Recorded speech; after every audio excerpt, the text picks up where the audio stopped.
மாங்காய் சீசன் வந்துருச்சு. மாங்காயில் இத்தனை வெரைட்டி செஞ்சுருக்கேன். இதெல்லாம் எப்படி செஞ்சேன்னு பார்க்கலாம் வாங்க. மாங்காவை இப்போ எடுத்து சுத்தமாக கழுவி வச்சுருக்கேன். மாங்காய் எல்லாத்தையும் இப்போ அரிஞ்சு எடுத்துக்கலாம். மாங்காயை இனிப்பு வத்தலுக்கு கொஞ்சம் அரிஞ்சு போட்டுட்டேன்.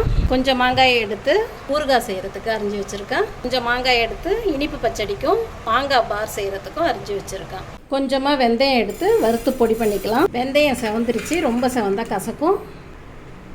அப்படியே எடுத்து அம்மியில் நுணுக்கிக்கலாம். வெந்தயத்தை வறுத்து ஒரு டப்பாவில் பொடி பண்ணி வச்சுக்கலாம். புளிக்காய்ச்சல் தாளிக்கும் போது லெமன் சாதத்துக்கு ஊறுகாய்க்கெல்லாம் போட்டோம்னா சூப்பர் டேஸ்ட்டில் இருக்கும். நான் கொஞ்சமாங்கிறதுனால அம்மியில் அப்பப்போ வறுத்து நுணுக்கிக்குவேன். மாங்காய் கெட்டு போகாமல் இருக்கிறதுக்கு நிறைய எண்ணெயை ஊற்றிக்கலாம். கடுகு பொரிஞ்சிடுச்சு, மாங்காயை எடுத்து போட்டுக்கலாம். மாங்காயை கொட்டிட்டு நல்லா கலரிக்கலாம். மாங்காய் ஓரளவுக்கு வெந்துருச்சு. சிம்மிலேயே வச்சு அடி பிடிக்காமல் கலரிக்கிட்டே இருக்கணும்.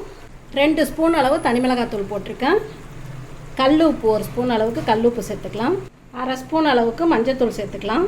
வறுத்து வச்சுருக்க வெந்தய பொடியும் சேர்த்துக்கலாம். 1/4 ஸ்பூன் அளவுக்கு பெருங்காயத்தூள் சேர்த்துக்கலாம். இப்போ எல்லாத்தையுமே சேர்த்தாச்சு, நல்லா கலரிக்கலாம்.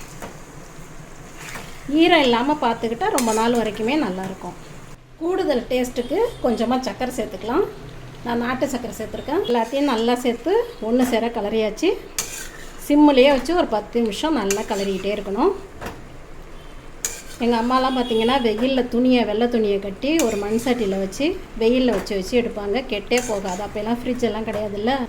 மாங்காய் ஊறுகாய் ரெடி ஆகிடுச்சு. சிம்மிலேயே நல்லா 15 நிமிஷம் வரைக்கும் நல்லா வதக்கியாச்சு. இதுமாதிரி எண்ணெய் பிரிஞ்சு வந்துட்டு இப்போ அடுப்பு ஆஃப் பண்ணி மூடி வச்சிடலாம். 1 மாதம் வரைக்கும் கைப்படாமல் வச்சுருந்தா கெட்டு போகாது. ஃப்ரிட்ஜ்லேயும் வச்சுக்கலாம்.